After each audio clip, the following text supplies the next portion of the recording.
Ea nahi dudan, jakina. Eta argiaren fakturan aurreztea. Eta gasarenean. Ona da planetarentzat. Eta orain diru laguntzak dituzte. Inbertitu efizientzian. Egin zure etxe bizitza efizienteagoa eta jasangarriagoa. Eta aurrezten lagun diezazula. Birgaitze eraginkorra.laboralkutxa.eus.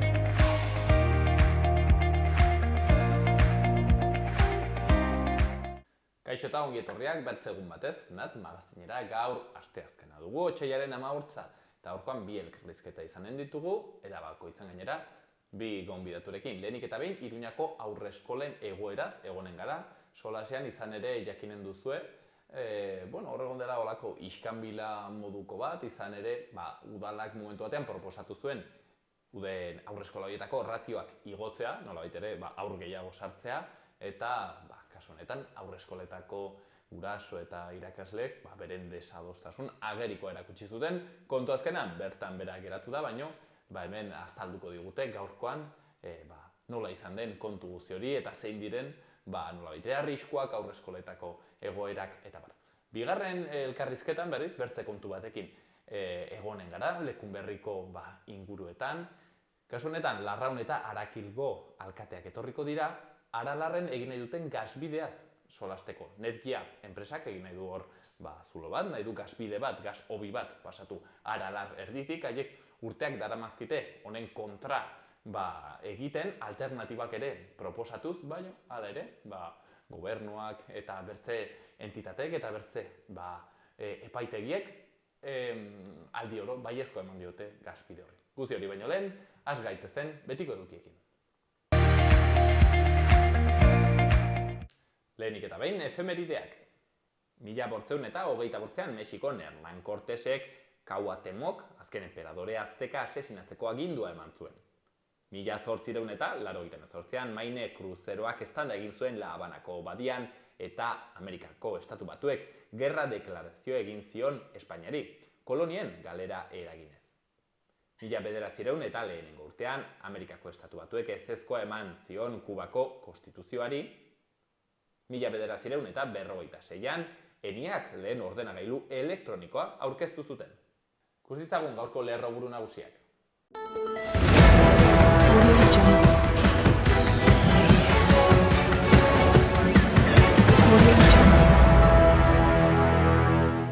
Sindikatuen mobilizazioak deitu dituzte otsailaren 15ko grebaren baitan 29.000 langile publiko grebara deitua dira. Lehendakariak auto elektrikoa Landabenera iritsiko dela baieztatu du Wolfsburgen Landabenen zentralean. Foru komunitatea aurrera doa eskualde berritzaile eta iraunkor gisa Nafarroan garatutako lehen ibilgailu autonomo eta eraginkorraren frogak eginez Iruñako kaletan zehar. Inguramenak aintzatespen eman die klimaren eta energia iraunkorraren aldeko ekintzarako tokiko plana edo estrategia egin duten Nafarroko 156 udalerriei. Nafarroko gobernuak Next Generation funtsen publizitate instituzionalaren kanpainaren bigarren fasea abiarazi du. 2022an erretiratutako edo hildako 726 langile publikoen lana aitortu du Nafarroko gobernuak. Iruñako udalagia 600 hautetsontzi garbitu ditu eta maiatzeko udal hauteskundetarako eta autonomia erkidegoetarako beharko den hautez materiala prestatzen ari da. Iruñako udaltzaingoak 6.306 delitu erregistratu ditu 2022an.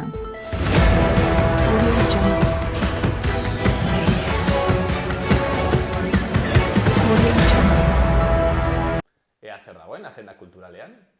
Asteazkenean bertsoaroaren ziklo barnean, gazteen bertso saioa Laban atxaldeko 7:00. Hauek izanen dira saioan parte hartuko duten bertsolariak. Peñat Astiz, Bitxori Elizalde, Eki Mateorena, Irantzu Idoate, Izaro Bilbao, Maili Agirre eta gai jartzailea berriz Iratxe Musika. 6:30 Milagrosako liburutegi publikoan irakurle taldea elkartuko da 33 ezkil liburuaren inguruan solasteko. Hortzegunean, Nafarroko Antzerki Eskolan 7etan, Bertso Aroa zikloaren barnean berriro ere Anonim Popular emanaldia. Larun batean, Ameketan, Bertso Aroa zikloaren barnean aurrentzako tailerra, Bertso Jasa, bat-bateko solasa izenekoa. Eta Eskabidean taldeak kontzertu eskainiko du, era berean larun batean, atxaldeko 6etan Txantreako Malatesta pizzerian. Iruinkoak eta igandean, Iruinkokoa, Iruñeko inauteri euskalduna, otsailaren 19 igandean, egun osoan zehar izanen da, joan ikustera. Goazen egunkarien azaletako berri nagusiekin. Diario de Notiziasen kasuan Volkswagenek Nafarroan inoiz egin den industria inbertsio handiena berretsi du. Landabenen aldeko apustua berretsi dio konpainiak txibiteri Volkswagen 1.024 milioiko ordainketa enplegua lotzeko gakoa. Alemaniako taldeak funts publiko gehiago jasotzea espero du. Sindikatuek oso positibotzat jo dute iragarpena. Argazkian berriz, saritutako erakundeen ordezkariak Itziar Gomez sailburuarekin batera izan dira. 156 udalerri klima aldaketaren aurka. Klimaren eta energia iraunkorraren aldeko ekintza plana egin dute. Berri gehiagotan, UPN-ren itzalek bidesariak 1.600 milioiko gainkostua utzi du eta medikuen eta osasunaren sindikatuak akordioaren xehetasunak amaitu ditu. Diario de Navarran, Volkswagenek 2026tik aitzinera egingo ditu bere 2 auto elektrikoak Nafarroan. Txibite presidentea multinazionalak Volkswagen duen zentralean izan zen atzo. Argazkian, Daira Medina bere gurasoekin eta izenburuan, Daira 3 urteko borrokalaria.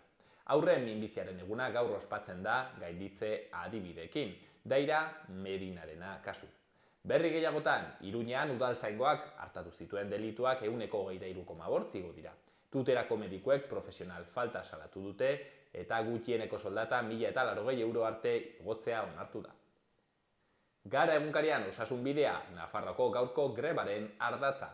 Sindikatuek atzo egin zioten proposamena Jaurlaritzari mahai sektorialean eta negoziatzeko borondate falta salatu zuten. Dena Nafarroko administrazioko grebaren bezperan. Argazkian berriz, ertzainak jendearen aurka. Izenburuan, Erromo mobilizatu da nagusien etxea eraistearen aurka. Berri gehiagotan, Txapartegiren aurkako auzia 24 urteren ondoren itxi da, Tapia erraustegiaren irregulartasunei inguruan kontraesanean erortzen da, eta Europar Batasuna garraioaren emisioak mugatzen saiatu da. Berri egunkarean, Volkswagenek 1.024 milioi euro inbertituko ditu Iruñean 2027 arte. Landabengo instalazioak egokitzeko eta autoelektrikoak ekoizteko erabiliko du dirua. Nafarroko gobernuak espero du 5.000 enplegu ingururi eutsi ahal izatea, inoizko inbertsiorik handiena egina. Argazkian zenbait pertsona mintza praktikan Donostiako taberna batean. Izenburuan, euskarari bide emateko espazio bat. Duela 30 urte sortu zuen mintza praktikak egitasmoa Donostiako Bagare elkarteak. Gaur egun 7.000 ari dira parte hartzen. 154 herri eta eskualdetan. Berri gehiagotan, Sabri Ok, Kurdistan askatzeko mugimenduko sortzailearen hitzak, kurduen herriak garesti ordaindu du bizirik irautea. Eta azkeneko berrian, Zapart sarea sortu dute Euskal Herri osoko artistak batzeko helburuarekin. Eta Euskal Herria irratian, administrazioko 29.000 langile grebara. Osasunbideko sindikatuek martxan egin dute Ameketatik aitzinera ospitaletako kanpo kontsulten eraikinetik Nafarroko Jauregiraino. Funtzio publikoko sindikatuekin bat egin dute Ameka eta Erdietan eta manifestazioa eginen dute Bortz eta Erdietan. Alboko berrian, hauek dira langile publikoen grebarako ezarritako gutxieneko zerbitzuak. Eta desarrollatu dute berria hain zuzen ere aurrera. Eta azkenik Isabel Artieda Labeko kidearen hitzak. Dirurik ez dagoela diote, baina ez da egia, nahi dutenean egiten dute eta. Gaurko eta biharko eguraldia. Zerua atzo baino garbiago eta hego haizea ahulduz. Giro eguzkitsua gailenduko da gaur goio-dei zuriska batzuekin eta Ebro ibarrean eta inguruko bailaretan baliteke goizean goitz behe-lainoa edo odeigune batzuk agertzea. Goizean zehar hego haizea ahulduz joanen da eta arratsaldean baliteke itsasertzean brisa apur bat altxatzea. Temperatura maksimoak azken egunetako joerari eutsiz balio epeletara iritsiko dira, parpartean 17-18 gradu ingurura eta barnealdean 10-14 gradu artekoak izanen dira. Baitere, giro egonkor eta eguzkitsuak jarraipena izanen du. Goizean goiz baliteke hegoaldean, batez ere Ebro ibarrean, belainoa sortzea eta eguerdira arte ez altxatzea. Kostaldean berriz, beho-dei batzuk ager litezke batez ere arratsaldetik aitzinera. Haizea ahul eta aldakor ibiliko da, goizean hego ukitu txiki batekin eta arratsaldean iparraldetik finkatuko da. Haize horrekin tenperatura ipar partean azken egunetan baino koska pare bat beherago gelditu daiteke. Eta bertzalde minimoak baliteke hegoaldean zertxobait beherago gelditzea eta izotza bota dezake hainbat zonaldetan.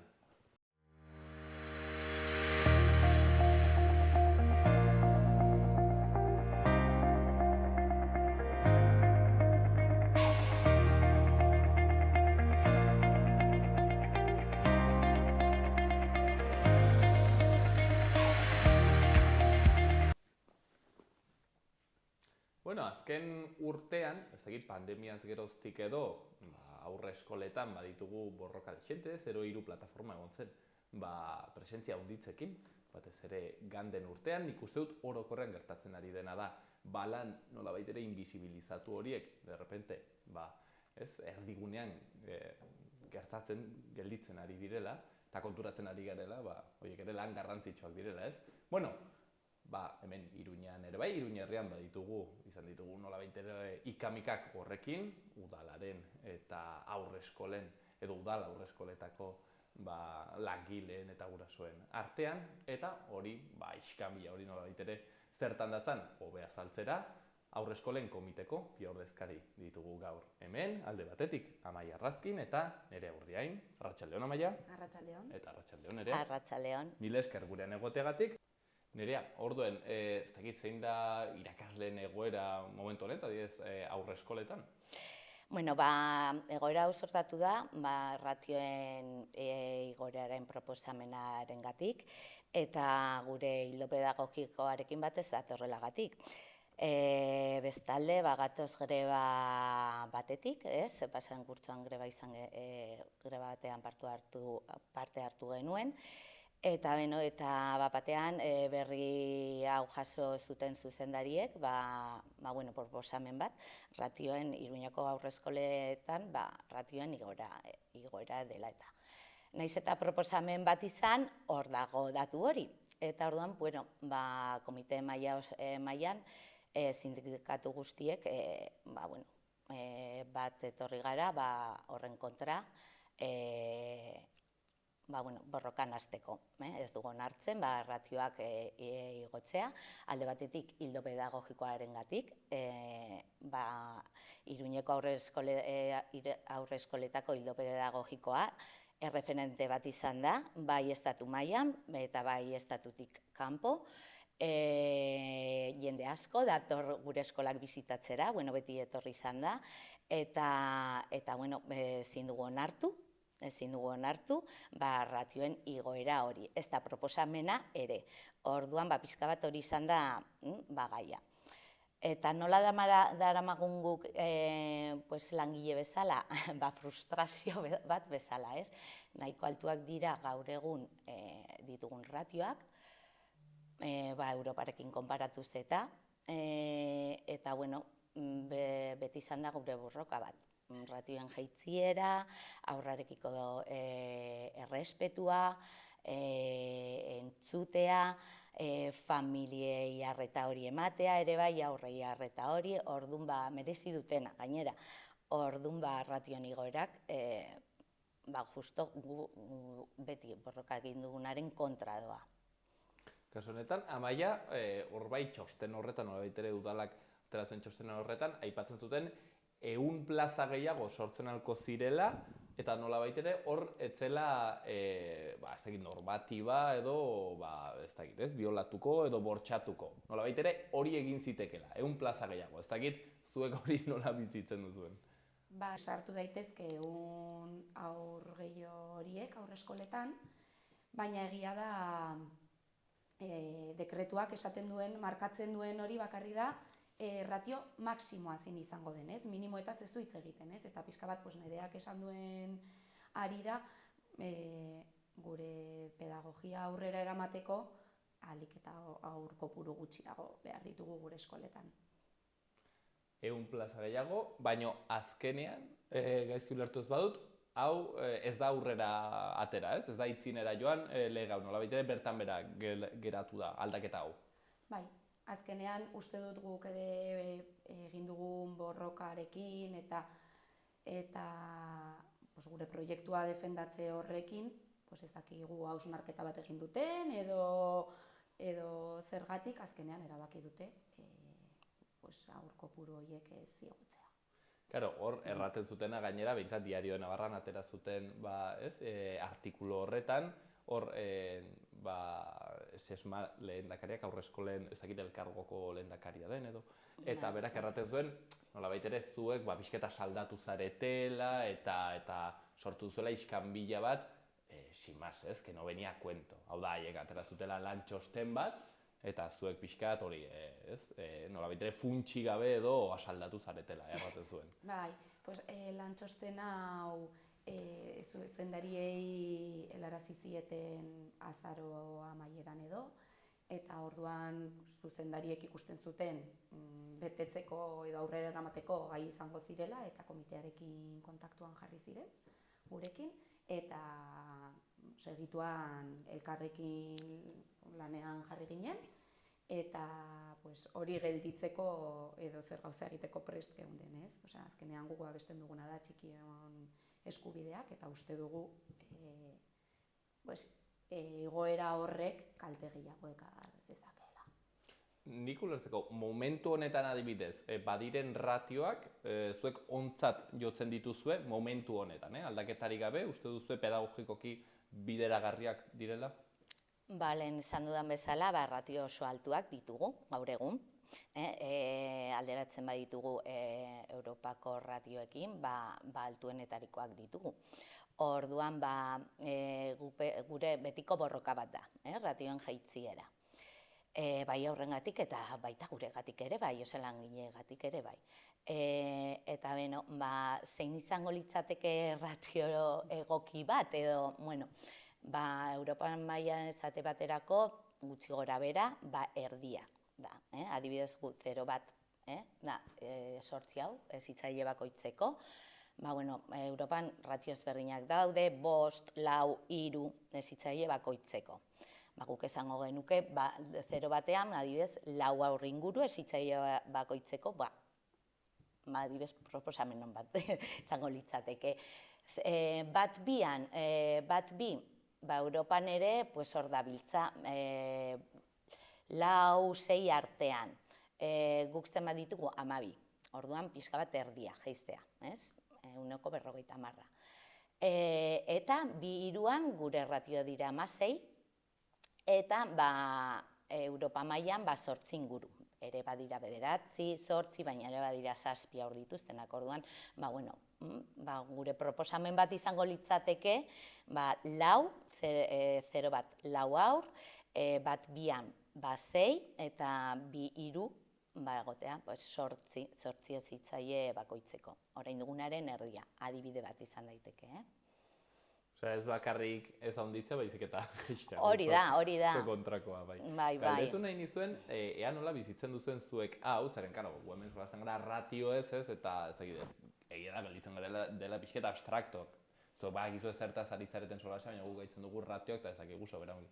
Egia da, behin Eider Gardek barkatu egon zen hemen, eta berak erraten zuen arron modu grafiko batean, erraten zuen, zuia aur batekin, baldin badituzu, izugarrizko buru hausteak nolabait ere, bularra emateko eta ez dakit zer bakizer, pentsa 6 edo 7 aurrek, hola erraten zuen, baina galdetu nahi zuen, ez dakit egunerokoan zuek nola bizitzen duzue, ez dakit, ratioen saturazio hau.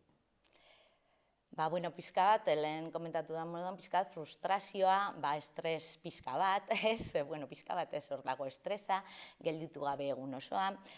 Adibidez 0 bat, ditiko taldean 8 haur dituzu hezitzaile bakoitzeko, gu pikoteka lan egiten dugunez 16 ditugu.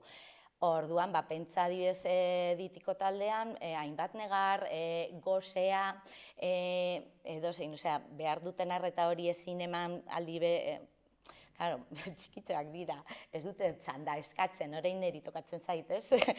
Orduan, guztien ganeltzeko behar duten arreta hori eta emateko zaila da. Badira momentutxoak hor zailtasunez bizitzen ditugunak. Eta gero ezin heldu guztia, ez da familiekin ere. Informazioa, txostenak prestatu behar ditugu, bilerak, ez da bigarren zikloan bezala. Haurrezkuntzako lehenengo zikloan, guztia egin behar dugu haurrak dauden bitartean.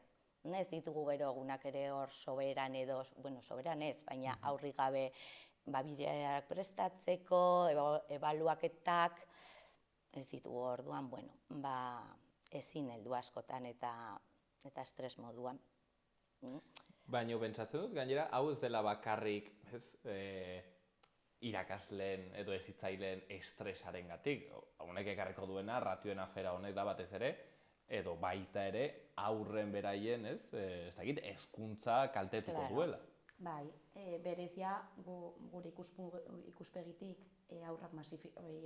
eskolak masifikatuak daude, eta horrek esan nahi du, eta kontuan izan behar dugu haurreskola batzuetan, handien talde batean, 32 haur daudela, eta behar bereziko haur bat egon daiteke ratio horren gainetik, gainera. Eta badaude Iruñako haurreskola batean zehazki, handien gela batean 58 haur daudenak. Orduan, klaro, pentsa, ez dakit guk eramaten badugu beste arlo batzuetara, adibidez pilatesara apuntatzen baldin bagara, zergatik dena murrizten da talde txikietan lan egitera eta gauzak aurrera eramateko. Imaginatzen dut askoz ere hurbilagoa delako, eta gure eskoletan azkenean ere nabaritzen dugu hori, ez? Azkenean aurren beraien hezkuntzaz ari gara, eta Aiderrek behin erraten zigun, zer dago garrantzitsuago, baizik eta aurroiek, modu duin eta sano batean eztea baino. Behar asko dituzte aurrek eta behar dute gu hor egotea, akonpainamendu hori ematea, beraien beharrak asetzea, erritmo individualak ere saiatzen gara errespetatzen, orduan, geroz eta aur gehiago eduki, orduan, eta gero, ezin dugu ahaztu ere, aur bakoitzak bere motxila dakarrela, beraien, familia, aur bakoitzak familia bat dauka, bere bizipenekin, aur bakoitzak bere izaera dauka, eta guzti hori, eusteko edo horrekin aur hori laguntzeko eta aur bakoitza laguntzeko guretzat ere talde handi batean. Eta sortzen den giroa ere, bai talde handi batean, pentsa 58 edo 50 haur gela batean, 2 urtetako haurrak, pentsa, beti mugimenduan daude gehienak ez guztiak, baina mugimenduan eta hori polita da, eta horrela izan behar. Baina giroa, gero eta giro zaratatzuagoa, eta badaude aurrak ere, lasaitasuna behar dutena, badira momentuak, orduan zaila suertatzen dela talde handi batean, horrela lan egitea, eta, pixka bat. Eta aurrak ere batzutan behar dute aur batzuk, talde handian galtzen dira, eta talde txikiak ere asko laguntzen dio, ez? Gure eskoletan adibidez, tailerrak egiten ditugunean, zerbaitengatik talde txikian joaten gara, ez? Beraiei aukera hori emateko, guk behatu alizateko, azkenean, talde txikiak beti laguntzen. Hori erten duzu, aur batzuk, talde handian daudenean, edo, ez dakit, ez? Arreta galtzen dute gehiago, edo ez direin komodo sentitzen, ez? Eragiten di. Bai, ez dira igual kokatzen, edo aur guztiak ezberdinak dira, gu bezala. Orduan, batzu mugituak dira, batzu lotzatiagoak, batzuei behar dute denbora gehiago, askatzeko, giro lasaiago bat behar dute, eta horrelakoak egunero ditugu. Badira aurrak, goiz hasieran talde txikiak, izaten ditugu, oraindik aur guztiak ez direlako ailegatu, eskolara heldu, eta hori ikusten duzu gustora daudela, batzuk oraindik hori kostatzen zaie askatzea edo jolasean hastea behar dute tartetxo hori, giro lasai batean, eta oraindik behar dute momentutxo hori, igual ere agian ere behar dute heldua hor egotea laguntzen, ez? Hor bere behar duen denbora hori errespetatzen, claro, aldi berean egin behar ditugu harrera, gurasoen harrerak, haurren harrerak. Gero ere, ez dakit adosen gauzaten, igual, egin batean da ez jakintasuna. Ezagite, bau sentsazioa, normalki igual pentsatzen dugu aurre eskolak eta ematen du, bueno, ezagite aurrak sartzen direla hor, egoteko, ez? Jasta, simaz, non baiten behar dituzulako altxatu, eta igual ez dugu guk ere ongi ulertzen, hor badagoela zuzen ere, pedagogia bat, heziketa bat, eta lan bat, ez? Eta nik uste igual hor ere guk badugula ez jakintasun bat, ez dela baloratzen, nola ere egiten duzuen lana, ez? Eta segurazki ez da kasualidadea izatea lan feminizatua gainera. Bai diozun bezala lan feminizatuan gaude, urteetako borroka bat da, zaintzen duen kolektibo bat gara eta gure artean ere zaindu behar gara. Eta lehen aipatu duzu ere hori ez, pixka bat familia batzuk etortzen direnean eskolara, igual haurtzaindegi kontzeptu bat dutela buruan, ez? Hori aurrak sartzen direla eta hor egongo direla, ez? Baina gu askoz ere urrunago iritsi nahi dugu, ez? Gure pedagogiarekin eta aurrekiko ze begirada dugun eta nik uste behin familiak eskoletan sartuta eta ez denbora izanik gure pedagogia azaltzeko eta gure lan modua adierazteko, azaltzeko, bere aurrak nola ikusten dituzten eta hasten dira ikusten berez zein den gure lanaren helburua eta garrantzia hori, ez? Eta hezkuntzarekiko begirada horren alde jotzen duten ikusten. Nire ustez garrantzitsua da galdetzea ber nola den lan hori, ez? Zeren bertzenaz ez gara gai ikusteko eta orduan ez gara gai ulertzeko eta ulertzen ez duzuna, ez duzu maitatzen edo estimatzen edo baloratzen, ez? Hortaz, zentzait importantea beti hori nolabait ere bisibilizatzea egiten duzuen lan guzti hori, zeren gainera dago invisibilizatu, ez? Dago hor zoko batean, nolabait ere toki pribatu batean, ez? Itxia, de puertas para dentro. Orduan, bueno, esker mila gure partetik, Xaloen partetik behitzeko egiten zuen lanagatik. Eskerrik asko. Bai egia da, hala ere, karo, aurren, plaza eskaria handia dela. Hori bai, ez? Hau da, egia da ratiokin arazoa dagoela, eta bertzaldetik badugu, jendeak behar dituela bere aurrak haurtzaindegietan utzi edo aurreskoletan utzi. Horren, karo, zer egiten dugu honekin? Bueno, gure ustetan argi eta garbi dugu erantzuna, aurreskola gehiago sortu behar dira. Eta aurreskola berri horietan ere, ratioa murriztu behar da. Hala ere. Erantzuna, garbia. Amaia, bertze kontu batekin, nolabait ere ratioen afera alde batera utzita, badago bertze, ezagita aldaketa bat edo bertze nolabait ere variable bat honetan eragiten zuena, eta da hizkuntzen kontuarena. Nik ez dudala ongi ulertzen, baina honek ere nolabait ere eragiten dizu. Nola da kontu hau?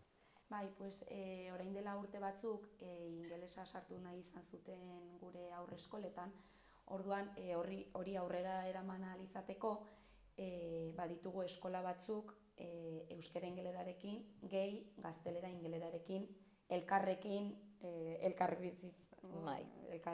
lanean daudenak, ez? Eta orduan horrek suposatzen du, adibidez, adin tarteak batu behar izatea, eta gela batean urte bateko diferentziako aurrak espazio berdinean egon behar izateak, ez? Horrek dakarren Mestra bat da, guretzako lan egiteko estatu bat gure hildo pedagogikoarekin, alde batetik, eta gero espazioak guretzako gure hildo pedagogikoan, espazioa da hirugarren hezitzailea. Kriston garrantzia du. Orduan, espazioak, hau hasi ziren, horretan jarri ziren, goaz eskola hauetan hiru hizkuntzak sartzea, edo bi ereduak, gaztelera eta euskera, gaina ingelerarekin. Baina espazioak prestatu gabe. Lehenbaz, eskolak bat zeuden gutxi gora bera pentsatuta, adintarte baterako espazio bakoitza, baina orain, egingo dugu hau, baina espazioak pentsatu gabe, aldatu gabe, orduan, zailtasun gehiago guretzako, eta hori pixka bat, estra bat, beste estra bat. Komitean, beraz, egiten duzue pixket lanak gauza hauen inguruan pentsatzen, aurten behintzat, bakea ez dizuete relazio akiboko azkenean. Ez dakit, komitetik zerbait pentsatua duzuen egitea aurten gehiago, zein diren zuen aldarriak, bueno, aipatu dituzue gauzan dana bat, baina, bueno, labaitere ixtearren, ez komiteko bozeramaile zareten neurrean, Bai, bueno, gai hau mahai gainean jarri zenetik, langileekin bi asanblada egin ditugu, hortik mobilizazioak sortu dira, pankarta batzuk jarri genituen aurreskoletan, eta bueno, hor borrokan, gaude azkenean guk langile guztion ahotsa gara, horrela esan dezakegu. Orduan, bueno, guretzat hau oso berri ona da, aur gehiago geletan sartzearena, baina uste dugu oraindik asko dugula borrokatzeko eta hor egongo gara. Ze adibidez, kontuan izan behar dugu ere Nafarroako gobernuak orain baldintzak hobetu dituela, orokorrean plataformak aldarrikatzen dituen gauzen artean, eta laguntzetarako dirua ematen ari da.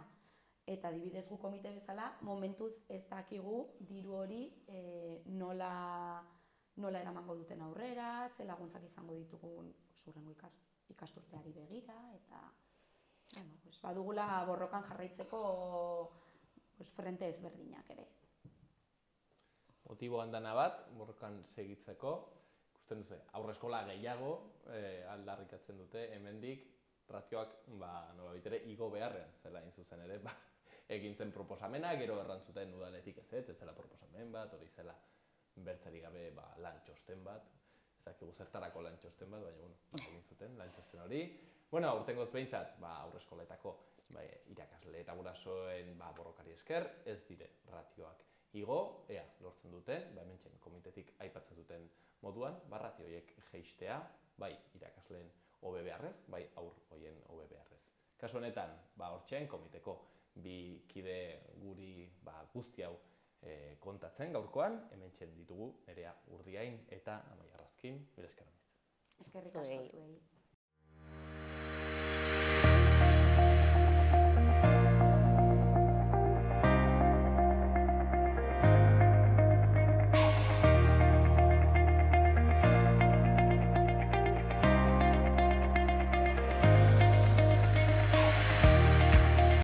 Goazen orain Iruñerriko udaletako albisteekin. Eguesibarko aurre eskoletan 2023-2024 ikasturteko plaza eskatzeko epea ireki da.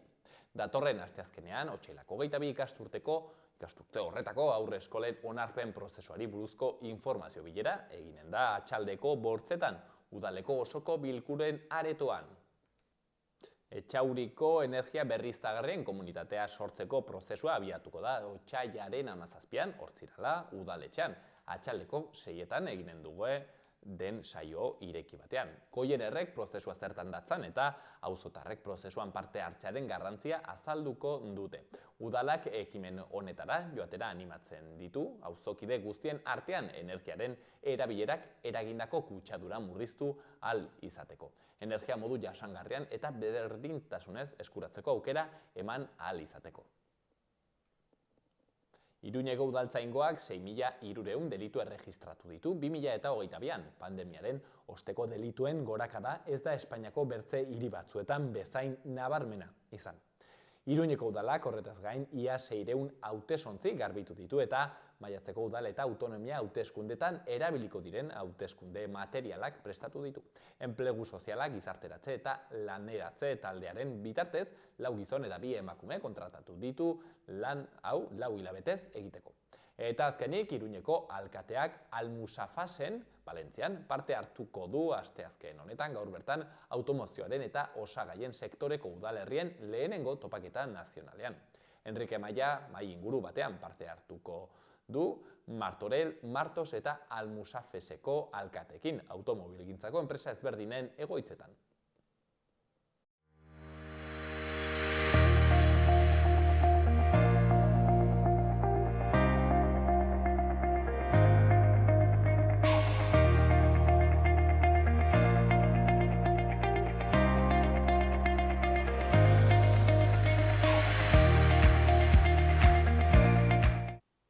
Aralar, edo, behintzat bertako paraje batzuk erditik zilatuta gasbide bat pasatu nahi dute, 15 kilometro luzekoa, 8 metro zabalekoa, oker ez banago, eta kasu honetan Etxeberriatik Lekunberrira gasa eramateko intentzio horrekin, duela 2 urte ingurutxo, hasi ziren proiektu honekin bueltaka, edo behintzat horre ezagutu genuen gehiago, eta oraindik ere segitzen dute horrekin bueltak ematen, alde batetik eta bertzetik, nola ez, honek ekartzen dituen inpaktu sozioambientalak hor daudelako, eta bertzaldetik enpresak ere bere interesak dituelako. Gaurkoan, hemen, Oiana Olaberria Jaka, Dakilgo alkatea izanen dugu, eta baita ere Mikel Ugarte Larraungo alkatea, pixkat guzti hau hobeto azaltzen, beraz, arratsaldeon Mikel. Goizbide. Eta arratsaldeon Oiana. Arratsaldeon. Mil esker unet etortzegatik. Mikel, lehenik eta behin galdetuko dizut, hau pixkat noiz kokatzen den, hau da, noiz jakintzen duten gasbide hau egin nahi zutela?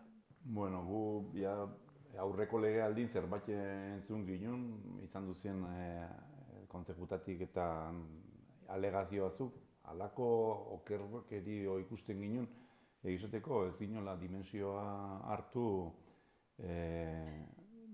legealdi honen hasieraino. Legealdiaren hasieran ja ikusi ginen, nahiko serio heldu zela gauze, Nafarroko gobernutik baiezko bat ematen zitzaion, ingurugiro departamentutik ematen zitzaion baiezko bat. Eta pixkat hasi ginen begiratzen, eta ohartu ginen, 2017 hasi zela zerbait, izan duzien mugimendu batzuk, hor ure eraman behar zen Iribastik Irurzunera, eta hor garaibeteko Plazaola trenan bidea dau, eta hasierako planteamendu Netgia enpresa harremanetan jartzen da Sakanako mankomunidadeekin, aprobetxatuz Sakanako mankomunidadea sustatu behar zitula obra batzuk, ure karrera batzuk Irurzundik Iribastik Irurzunera, Netgia jartzen da harremanetan probesteko obra hoik bitubo batea botatzeko jartzeko.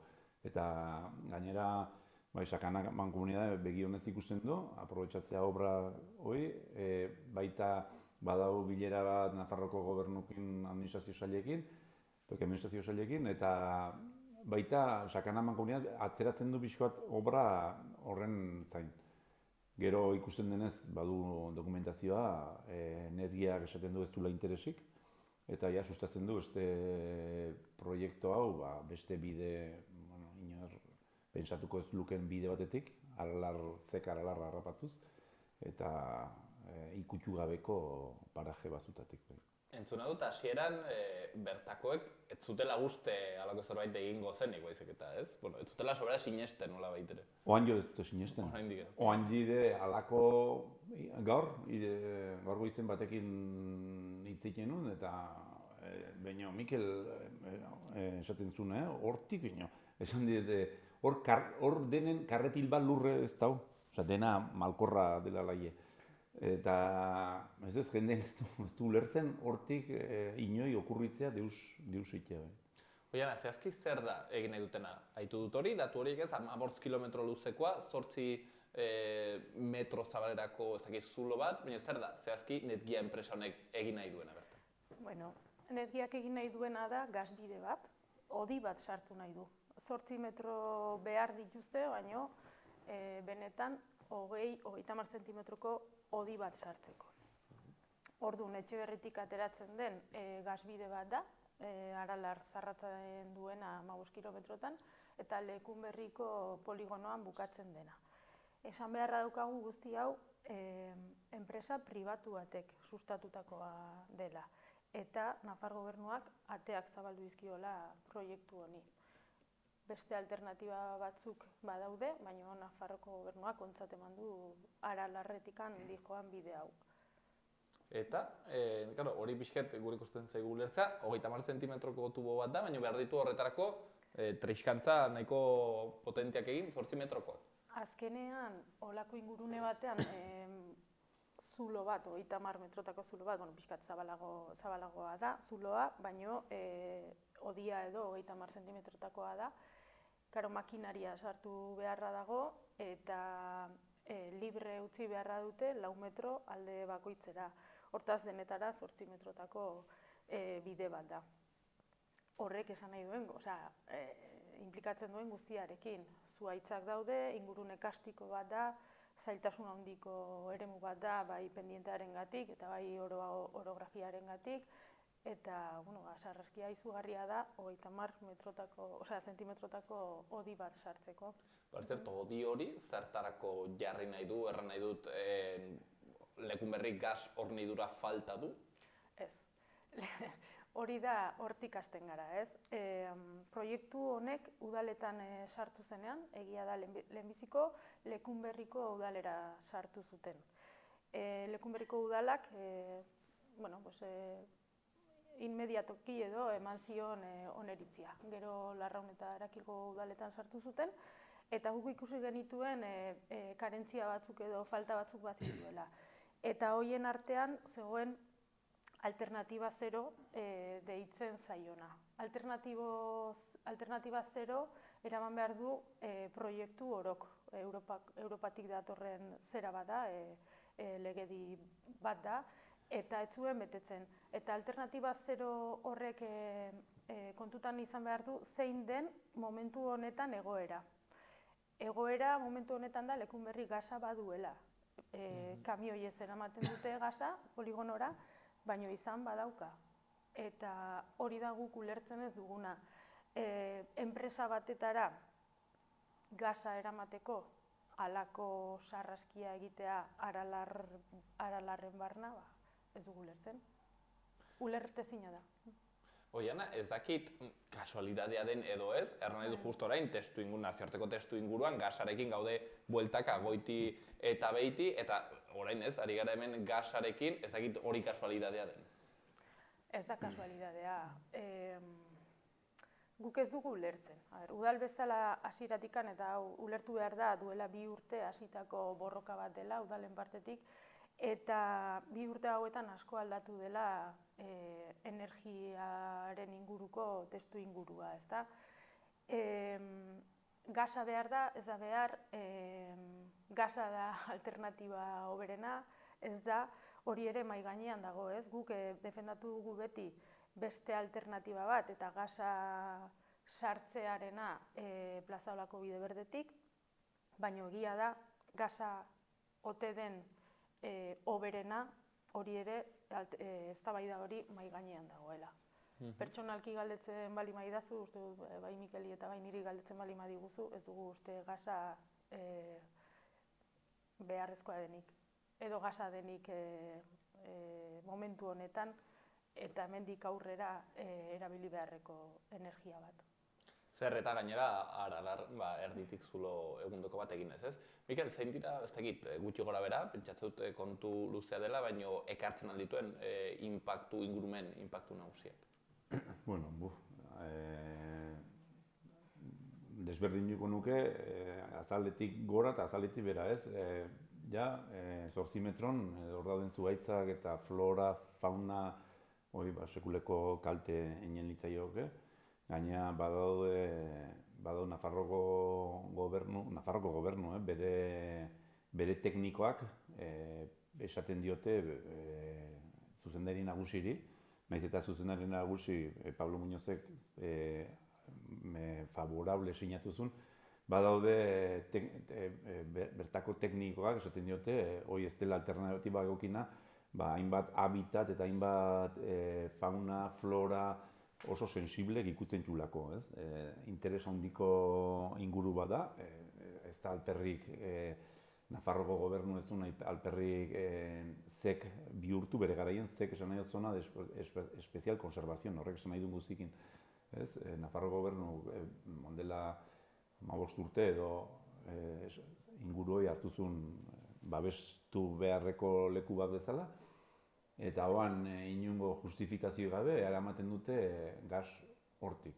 Gero de bai, kontutan hartu behar da oso kastikoa dela, karstikoa, ez naiz aditu hortan, baina, bistekoa da, karstikoa dena oso zulo handi daude, eta lurrazpin sekuleko urek eta sekuleko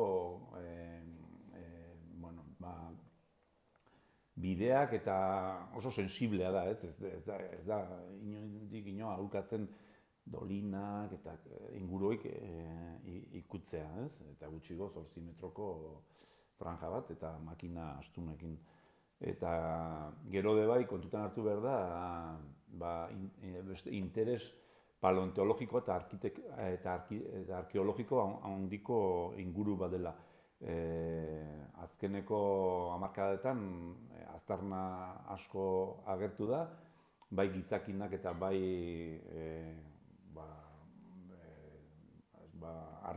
kabernarioa, sekuleko aurkikuntza egiten nahi dira, eta dena ikusteke dago, eta orduan hor sartzea sekuleko arrisku dauzke. Ematen du, hau proiektu hau inda daula, eta gainala dago inda, proiektua da kopiepega bat, beste proiektu arrunta batuna, eta inguru, lur inguru baten ez, lur inguruten kalte egiten dira, baina, egiten duzu franja bat, urte gutxi burun sendatzen da, edo bere lehengo egoerara etortzen da, baina hau ez da inondik inoa hori ez, bai fauna, flora, eta inguru karstikoa, eta gero gure historia utzitun aztarna guzik arriskun jartzen txun. Eta hala ere, Nafarroko gobernuak ateratako pentsatut ingurumen txosten bat, atera beharko zutela, ontzat eman zuten proiektua? Bai, oso deigarria da, baina egizateko baiezko bat ematen dio oso kondizionatu.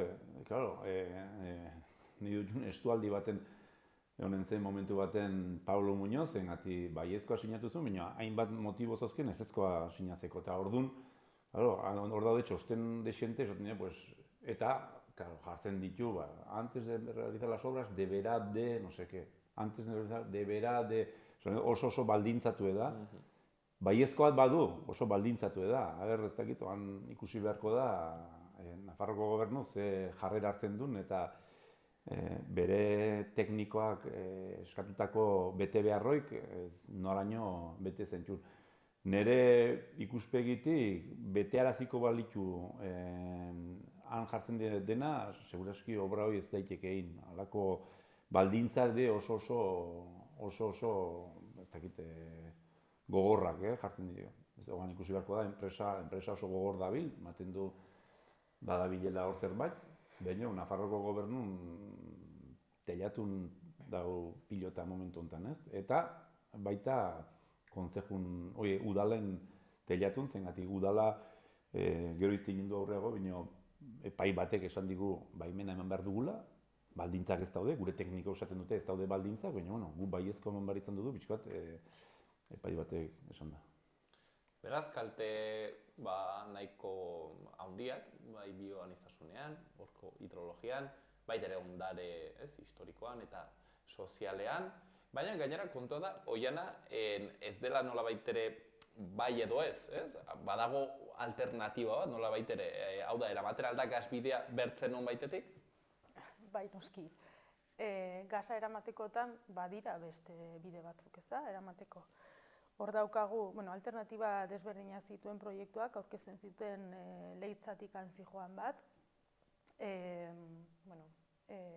utxean gelditzen da, eta beste bat beraiek ere aurkezten dutena da Plazaolako bide berdetik.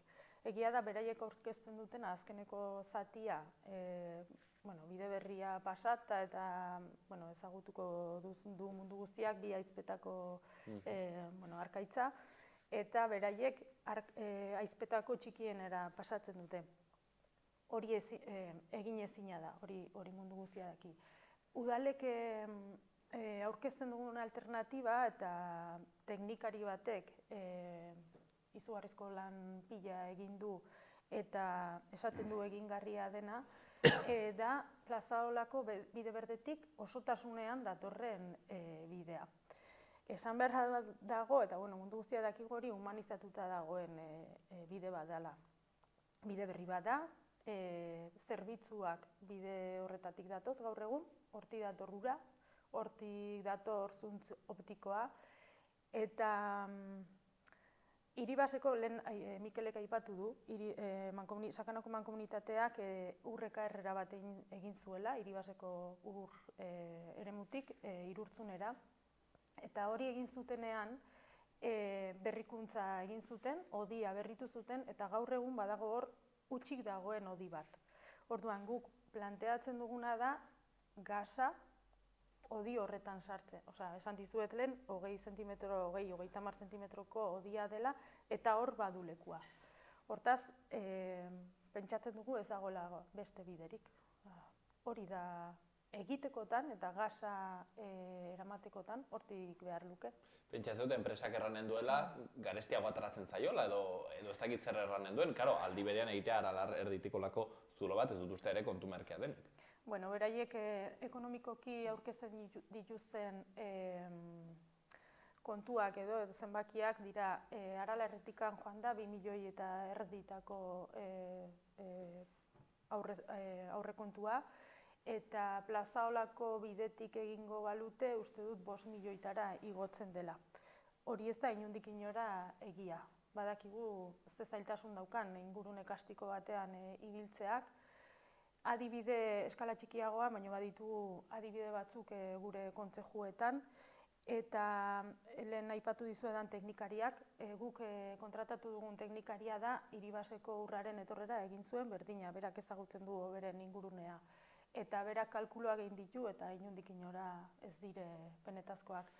Arakilgo udalak egin zuen lehendabiziko alegaziotan, eta aurreko legislaturan izan ziren lehenbizikoak, esaten zuen, eta horrekin bat gatoz bai Mikel eta bai ni, edo bai Larrango udala eta Arakilgo udala,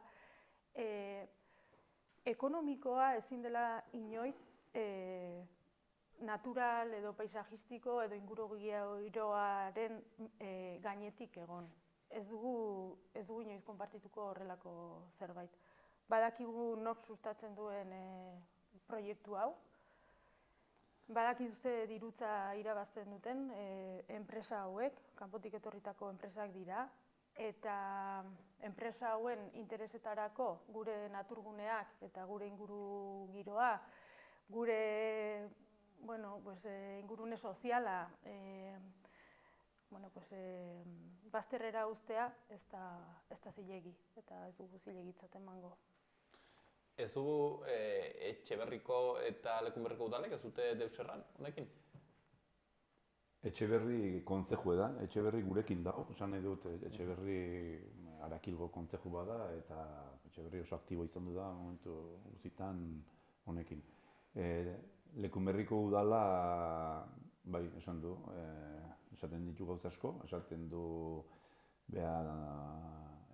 transizio energetikoan daula, sostenibilitatea, holako kontu gaipatzen du, baina defendatzen du hau, bai edo bai, esan nahi dut, behar esaten du bere poligonora gas behar dula, eta bost inportazio nondik heldu den. Behar ez da sartzen nondik heldu den, behar nahi du gasa. Hala, aitortu zigun, oian nahi eta nahi, indako bisita baten. Inongo sensibilidade ez zuen erakutsi gurekiko.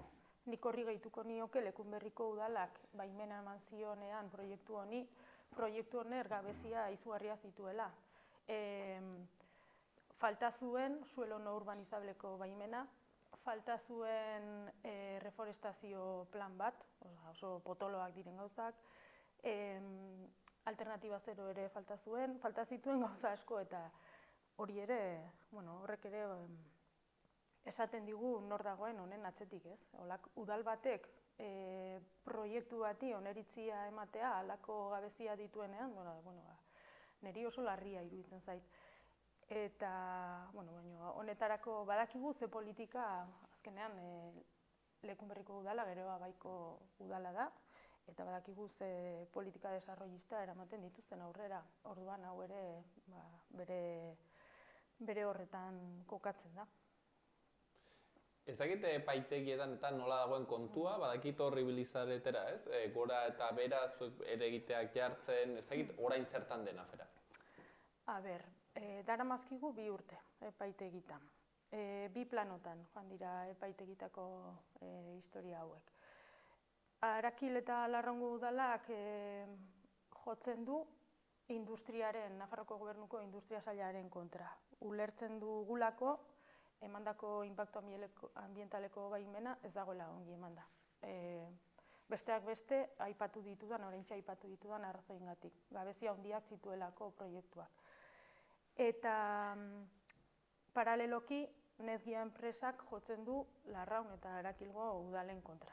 Eta bi plano horietan, etorri gara, bi urte hauetan, eta fera honek bukatu du Gorenean, Madriden bukatu du, eta Gorenean gure eskaerak edo gure aldarrikapenak ez dituzte onartu.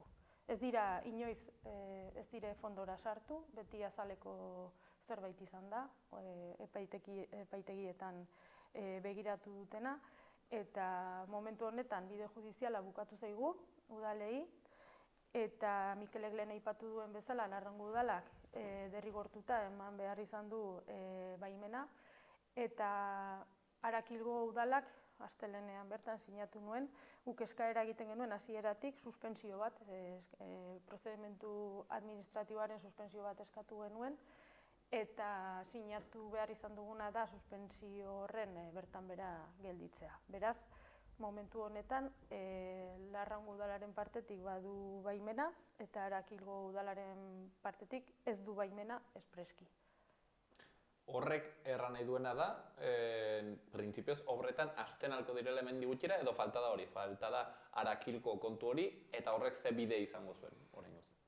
Pentsatzen dugu, Mikelek lehen ere aipatu du zenbat bai Nafarroako Gobernuaren partetik, bai Larraungo udalaren partetik, Arakilgo udalaren partetik daude premisa batzuk enpresak bete behar dituenak, baina bai hemendik gutxira apirilaren hasieran obrak hasi leizke. Eta esan beharra daukagu ere, pasaden astean Larrauneko udalera deika aritu zela enpresa, eta aste honetan tematu dira Arakilgo udalarekin baimena eskatuz eta baimena eskatuz. Hortaz, pentsatzen dugu hasteko moduan daudela edo hasteko nahiarekin behintzat bai. Zer gertatzen, gelditzen da egiteko? Ez egite herritarrak badakit antolatuak daudela, plataformaren batean, badirudi erraten zenuten-arengatik, nolabait ere bide administratiboa eta judiziala akaso agortu direla, ez egit herritarren partetik badagoen oraindik ere zerbait egiteko. Bai, dutxun bi frente daude ez. Herritarrak egoan pixkot sortu da plataforma, sortu zen bere garaien plataforma, kostazaio egizateko lehen beti izan ditzen duguna, jendeak etzun sinisten, oan ja pixkoa jende hasi zaio dimensio hartzen eta ja egizateko sekuleko arrakasta izaten nahi da, pixkoat perfil desberdinen arteko, denak ados daude, hori ez dela hortik egin behar, ez dugu ikusten inork, eta plataforma mugitu ingurune lortzen nahi da sekuleko bultzada edo apoioa, ez? Esan nahi dut, plataforma egiten nahi da bere lana, gu udalak seitzen dugu aktibo honekin, jorratu dugu arlo judiziala esan du, pixka eta agortu da, pentsatzen dute etorriko dela beste atake judizial bat, zengatik lehen esan duten bete beharroik oso estudi eta ez dakit negia ikusten da oso temati eta bete beharroik betearazten seguraski hori bukatuko du epaitegi baten. Eta gu saiatu gana, Oiana eta bi udalak saiatu gana arlo politikoa ikutzen ez. Gaina oso enfokatuta da, lehen Oianak aipatu du Lekunberriko alkatea Geroa Ibai ingurukoa da, eta gu Geroa Bai, ez Geroa Baiko badielako, baina inguru hortako jo dugu bai ingurugiru departamentura, hango zuzendari nagusikin lehen aipatu, Pablo Muñezekin elkartu ginen, egizateko jartzen dien nahiko urduri, ez dute, badakite, gaina Pablo Muñoz oso onkizautzen du inguruei, badakite oso ez dela obra arrunta bat, badula komponente hori. Eta orduan ez dute inongo argudio ikusten ikusten, nabari da argi eta garbi hor interesa handik daudela, bizko talde hortan. Gero jo ginen usu itoizen gana, egizateko, itoiz da, ez da bai, proiektu estrategikos industria eta energia zuzendari nagusia. Horrek egizateko, esan zigun minipen ez zula proiektu ikusi, oso urduri jarri zen, beha justo besteko, ontsa aliatu zait, honea zain egoala, WhatsAppat behak antolatutako foro, hiri foroa, sustatzen ditu da energia renovableak, transizio energetikoa, energia fosilek alde batea uztea, eta behak sustatzea, edo onartzea, atzetik egotea, horreko proiektu baten horren, egizateko jartzen diozu urduri, gero jo ginune bai Mikel Irujoren gana, hoi da, konsejeroa, eta hoikin handu bat, ez digute inungo pixuzko arrazore bat bakarra eman, badakite kontraesana ikaragarri daula beha komunikabideetan agertzen den gauzekin, sustatzea energia alternatiboa. Eta ez du lotura behak sustatzen nahi den deusekin. Hau da gauz anakroniko bat, damututa egon behar ginula azkenek urten egin izana, eta hau aurrera doa. Eta hori eskatu zaie, eta hori da pixkoat jorratzen nahi bidea, eskatu zaie onduga elkartua, eman dugu guk alternatiba baten proiektua, gaina proiektu serio bat, eta gu estututa erantzungo zigutela agindu ziguten, baina oan jo erantzunen zai gaude. Egizateko oso zaila dute erantzun bat ematea horrei, ez dakit nondik ez du gaur egun, ez du zikustekoak behak erabat agertzen den lelokin edo agertzen den politikakin, ez?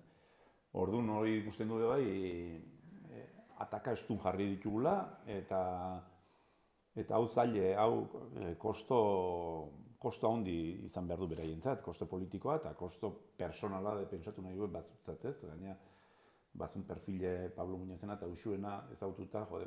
Sozial berdeak, ez? Bai, sozial berdeak eta sensibilidadea naturakin, eta hau, ez dakit, seguleko kontraesana sortuko die, baina kontraesan hortan ikusten da hor badaudela lobby txiki bat, eta hau bai edo bai aurrea atea behar dela, eta ez dakit, pulsu hau non bukatuko du, baina, bueno, gure aldetik binipin indartsu gaude, eta gu ez dugu hau utziko inondik inora.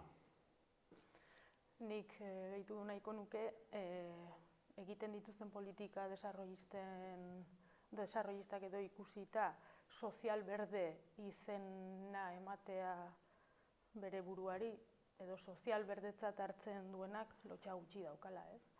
Eta hau ere horren islada da, proiektu hau horren islada da. Ikusten ari garena hasieratik etzaiela interesatzen hau komunikabideetan eta ateratzea, ez dute honetaz hitz egiten dute jasangarritasunez, hitz egiten dute industriagune jasangarri batez. Kotxe elektriko ez? Kotxe elektriko ez, dena jasangarria da, dena, eta egia esan horren atzetik dagoena.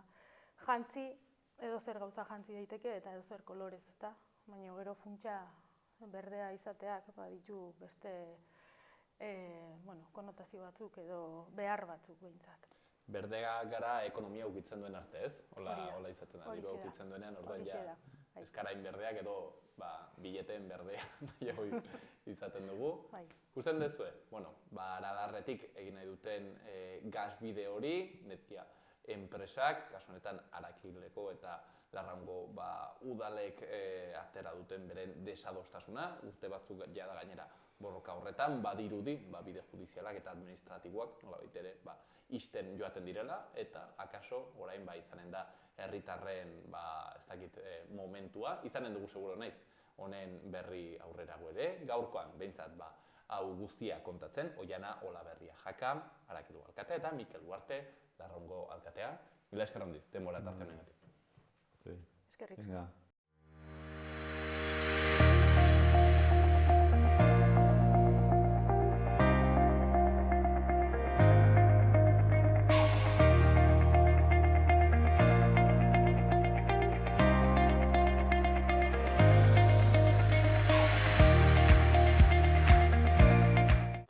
hausian gaur hemen magazinean eskaintzeko genuena, bihar ere hortzegunean, segur hemen egonen garela. Ea nahi dudan, jakina. Eta argiaren fakturan aurreztea. Eta gasarenean. Ona da planetarentzat. Eta orain diru laguntzak dituzte. Inbertitu efizientzian. Egin zure etxe bizitza efizienteagoa eta jasangarriagoa. Eta aurrezten lagun diezazula. Birgaitze eraginkorra.laboralkutxa.eus.